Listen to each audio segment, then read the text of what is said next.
જીના ઘેર તારો પગલો પડાય ના ઘેર કોઈ દાડો હાથ નહીં 70 પેટી સુધી કોઈ દાડો દુઃખ ના આવે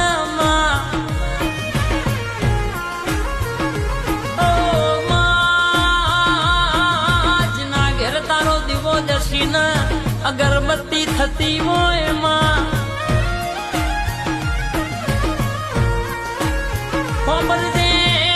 જીના કાકા કુટુંબ બોલાવતું ના હોય જીના મોમાં મુહારમાં આવકારો મળતો ના હોય માં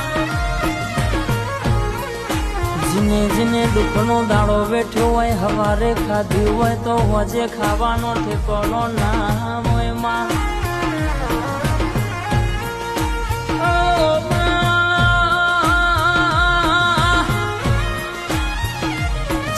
ઘરનું ભેગું કરેલું બધું ભેરાઈ ગયું હોય